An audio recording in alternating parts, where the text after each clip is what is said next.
gì đó ខ្ញុំនៅតែដឹកចៅខ្ញុំចឹងតើអើយតា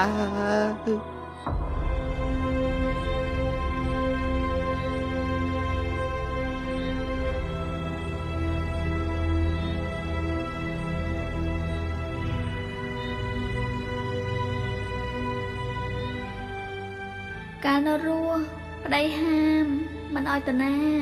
ឲ្យនៅតែផ្ទះដល់តែពេលស្លាប់យាយហាមមិនឲ្យលងគេប្តីមិនដឹងការបានចេញពីគុកវិញចិត្តមួយនឹកប្តីចិត្តមួយបើគេដឹងថាយើងស្លាប់មិនដឹងថាគេសំណោះឬក៏ខ្លាច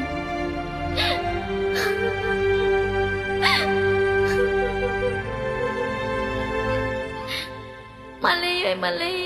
មិនក៏អញអាភពម៉ែ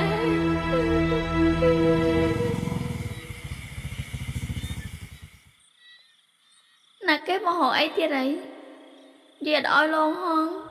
មកមិនខានទៀតជប់មិញលោកខ្ញុំអង្គុយឡើយនេះហេហើយចុះដឹកខ្មោចលងដែរថ្ងៃឡើងមិនក៏ចាក់ហេនមកហើយចាំមកពេលថ្ងៃខ្មោចឡងពួកឯងមិនជឿឥឡូវចាក់ឯងនាំខ្ញុំឲ្យខ្មោចលងមែនទេខ្ញុំហៅពួកឯងឲ្យមកជួយទាលុយខ្ញុំពួកឯងកូនពួកឯងឲ្យប្តីវាជពាក់លុយខ្ញុំមី40ចានបៀ10កែបើចឹងកាត់កងមកចា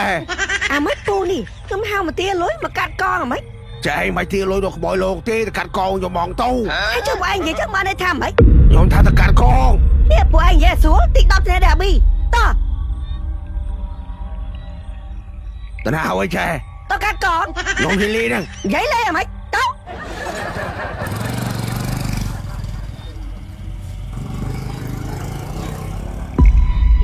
អាតប៉ែសននេះមិនជពាក់មីគេទៅ40ចាននេះជពាក់ប៊ីយ៉ាគេ10កែទៀត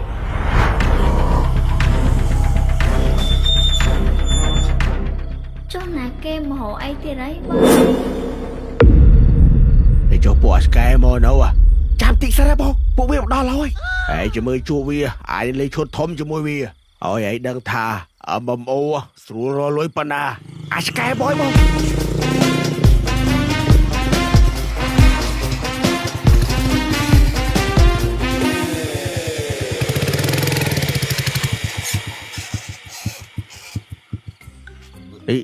ងពីហ្នឹងបងមួយណាឈ្មោះអាស្កែបងអញហ្នឹងឯងហៅអាណាទៀតអូមៀមសួរបងមៀមសួរ